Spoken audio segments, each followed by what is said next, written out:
The new Edo State Governor, Monday Okpebholo, is leaving nothing to chance towards improved governance in the state. Governor Okpebholo hits the ground running by announcing the formation of a panel of inquiry to investigate the exclusion of 14 elected lawmakers from the State House of Assembly's 7th session. Declaring a hard stance against crime, the governor promised that citizens will be given priority. All right, Emeka, let me start with you. The probe launched by the new governor of Edo State, first of all, is it necessary or is it just politics? You see, I'm a stakeholder in Edo State. Okay. And I hope the governor was well advised, because the way he has started, first of all, before he was inaugurated, he was looking for Obaseki, his predecessor. Okay. He's not EFCC, he's not the Nigerian police, he's not Obaseki ran away. Okay, we took it as just drama, political drama.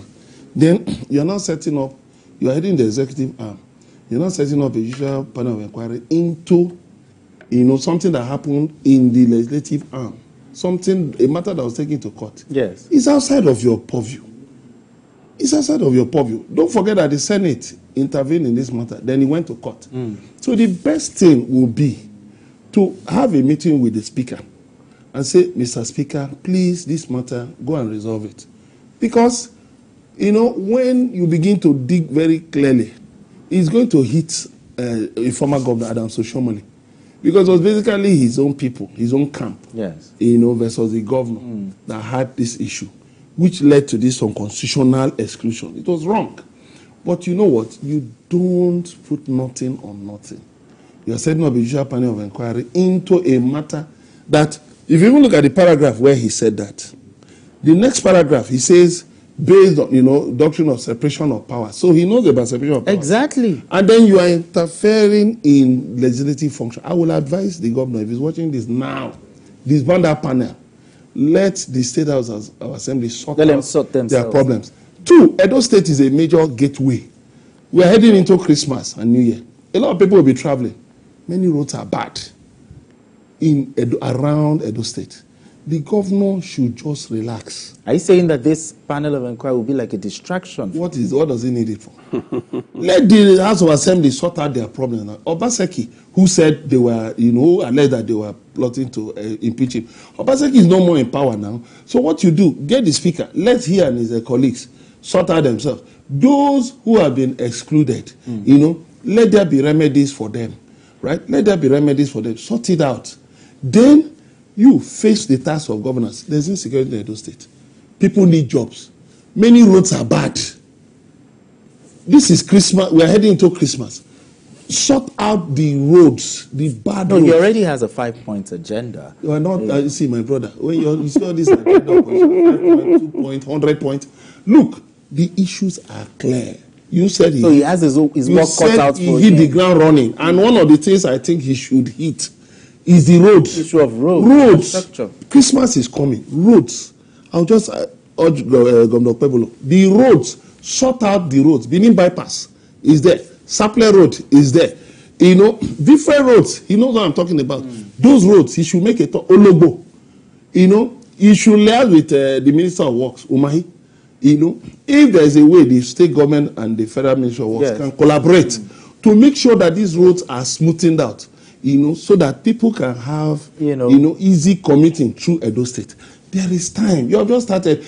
If a masquerade starts dancing vigorously when we are just in the prelude, by the time the main music starts, it will be tired. It will be worn out. That's what I'm saying. Is this necessary, or do you think it's just politics, though? Well, see it as distraction. My submission is that the court should be allowed to make a pronouncement if there is even a need for that. Okay, the court should make up on that issue. On that issue. Because it's been there, and Edo State has been functioning in a way, because all of this is politics. If there is going to be compensation, like Emeka said, do the compensation and let it be over with. We all watched the drama of that season, and we know the way these things will always turn out. The man in power will always have his way. So if you are coming now as a new governor, brand new, then you should not also delve into that same thing that will distract you from facing other issues. I think you should face the major issues that are at hand. Now, he talked about the 5-point agenda, but talk about health, but looking at this 5-point agenda that he talked about, should there be some sort of, should the governor be providing like a roadmap towards achieving this agenda that he has actually highlighted, and also a time frame before we start, seeing results? You see, I've always been an advocate of promises with a timeline. Timeline. You shouldn't just come and say, I'll provide water. When are you providing? When are you providing it? I'm promising you that in 3 months, this water work will be working. In another, this will be done. So that people can always ask you the necessary questions. Mr. Governor, you promised to deliver this in 3 months. And this is some governors are doing it. They are giving timelines and saying this will work in this number of months, and they are delivering. That's why you keep hearing the name of somebody like Baba Gana Zulu. He says, I want to provide 200 houses. Exactly. And we'll do this in 6 months. And he will go back there in 6 months, and it's working. He did one yesterday where he said he was recalling 23 staff of one hospital who were sacked when he went there and they were not on duty. He sacked them. He said they've pleaded with him, come back to work. What did he go back to here to do? To commission that same hospital, recommission it, because he has improved it and put life back there. Timeline. They gave a timeline. So we should have people who can deliver. Now, it's not the time to play politics.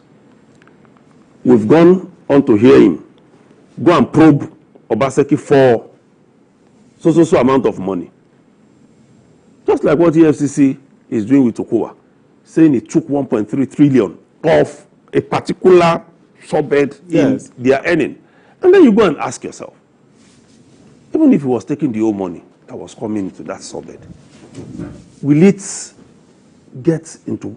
So a lot of things that we hear, we are now beginning to question the authenticity. Because you want to probe, okay, you want to probe for so billion. Did you? Is even on its own, some people have told him before they came in, chieftains of the All Progressive Congress, that he should be careful with looking backwards. Rather, I should face the job at hand and not be distracted by, I want to probe, I want to probe. Some persons have also argued that probing your predecessor is a distraction. Yes. But for accountability, some will say for accountability. For accountability, yes, you can do that. I'm not saying you shouldn't, you should leave them to go. Yes. But you should at least set the tone for your own administration. Set the tone first. Let's see what you are doing. It's not as if it's beginning to look like vendetta. You are not in office yet. Okay. You've not even looked at the books. If something has been submitted to you, that this is the handover note, more like a one-sided stuff from your own committee that you set up.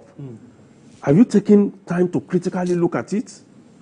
I'm not doubting those who put that report together, but I'm saying as governor, you need to sit down and ensure that you get your facts right. Okay. It's not just a matter of setting up a panel that will be getting sitting allowance. Will be coming to you to say they want to brief you, and then at the end of the day, when you gather all of those reports, they gather dust on your shelves. We've seen it in the past. Even the Obaseki that is going to be probed already probed his own and we've not a predecessor, and we didn't hear anything of it. Exactly. But some have argued that probing your predecessor is a distraction, but for accountability's sake, I think it's necessary. What are your thoughts here? It's a distraction. It's a distraction.